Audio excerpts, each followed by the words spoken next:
So according to this chart on ewgf.gg, God of Destruction has become the most populated rank in the game that we know as Tekken 8. This is a stark difference from seasons past. What was once the max rank being gatekept by some of the best players in the world has now been belittled into the most average rank in the game. But is this really the problem people are claiming it to be? Or is it a bunch of high-level players just salty that their fancy new PNG is no longer as good as they thought it was? I'm not so sure. So let's see what Tekken 8 Season 3's rank inflation is really all about. So to start this off, let's go back to where this issue actually stems from. Back in Season 1 of Tekken 8, God of Destruction was the max rank in the game. I think at the very end of the season, it only had a 0.25% of players even in it. To give some more context, in Season 1 of Tekken 8, that was my very first time playing any of the Tekken games at all. And I fell around Tekken King, Tekken Emperor, which at the time was about 7% of the player base. A crazy difference from where Tekken King sits today. The devs saw this and they thought there could only be one solution. Season 2 gave us 8 more ranks above God of Destruction. This may seem like a silly decision, but when you look at how some of the best players in the world were literally maxing out rank points to the point where it felt like there was no reason to play the game anymore, because you could probably lose like 15 to 20 games and still be in one rank, it kind of takes away your motivation to play. So they added 8 more ranks to mitigate this issue, give the top players more room to grow. So casuals can move their way up into the God ranks while all the pro players sat even higher on the totem pole. I know casuals is a weird term in the FGC, so if you want me to kind of go into depth about what I think is a casual versus what some other people think is a casual, leave a like and comment down below. Oh, and subscribe if you want to see that video. There was a new problem in Season 2 though. And that problem was that the developers made it damn near impossible to climb in these new ranks. You had to win 30 to 50 games in a row in order to climb out of these ranks. And what's even worse is that you couldn't find players of your skill level at the time because everybody was still struggling on their way up to just regular God of Destruction. So at a certain point, unless you set your limitations to any rank at all, you were not finding games, which made it even worse because the point ratio of fighting somebody 4 ranks below you compared to somebody at your level was so drastic that you could lose hours of progress from losing just one game. It was actually impossible. The highest we saw anybody get at the end of Season 2 was God 6. That's 2 ranks below our maximum rank that we have today. Nobody even got close. Nobody even got close. They made it too hard to climb past God. So now we have a different problem.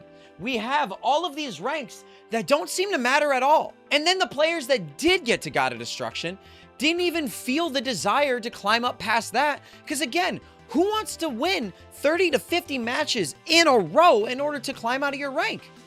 Nobody. Season 1's rank system was objectively hard the entire time. I mean, you had literal loss penalties. If you lost more than 3 in a row, you lost double the points. But Season 2 mitigated those issues, but just moved all the difficulty up into the God ranks. But they made it too hard, even for the best players. So now, here we are in Season 3. With all the issues that we were facing, I feel like the decisions they made were pretty plausible. They took a look at some of the other most popular fighting games around and tried to take some from their systems. So let's take a look at Street Fighter 6's rank system real quick. In Street Fighter 6, they basically do everything in their power to push all of their players up to master rank. And that's not me being a dick. Take a look at this chart. Almost all of the players in Street Fighter 6 are in Master Plus. We thought God of Destruction at 8% of the player base was bad. Street Fighter 6 is sitting at around 16%.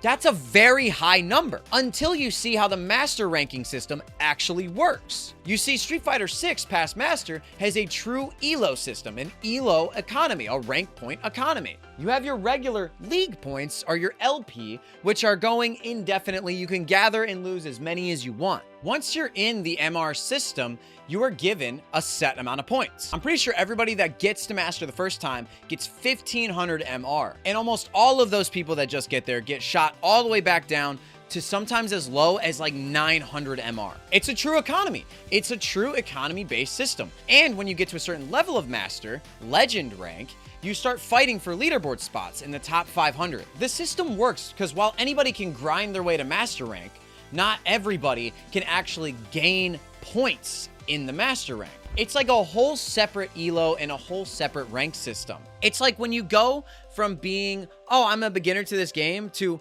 oh, I kind of understand how to play this game. Instead of focusing on climbing the ranks, you're focusing on points. And your points are directly either given to you or taken from another actual player's points. A 1200 MR Master Rank player in Street Fighter is vastly different than a 1600 MR Master Rank player. So let's go back to Tekken. In Season 3, they saw what Street Fighter was doing with their Master Ranks, and they decided they were going to do the same. Boost everybody up as quickly as possible to God of Destruction, and then go back to a regular rank system. So, you know, when you're in like the early ranks, let's talk beginner to green, you can't even lose points anyway. That's been a thing since Season 1. So I think all of us pretty much understand that those ranks are already crossed out, X'd. Don't matter anymore. So then you got yellow up until the blue ranks. Yellow to blue, you are gaining and losing points, but they're trying to boost you up. So you actually lose way less points than you gain. And you no longer have loss penalties. And your win bonuses are even better as well. Every 3 games, you win extra points. And if you lose a game and then you come back and you beat that guy, you get bonus points there as well. The odds are very in favor of you climbing your way up to God of Destruction. Some people think that's a little annoying and that why bother having any of these ranks in the first place then? But I understand the sentiment, especially if by the time you get to God of Destruction, you enter a new elo system and you actually start fighting for leaderboard spots. And of course, that's what Tekken did, right? Right? No, the rank system stays the same. The points just vary a little bit differently now. Now it's plus 1,000, minus 1070. Or as you get farther up, plus 1,000, minus like 1,100. You know, like you're losing more than you gain, but it's a very negligible amount. And there's no separate point system.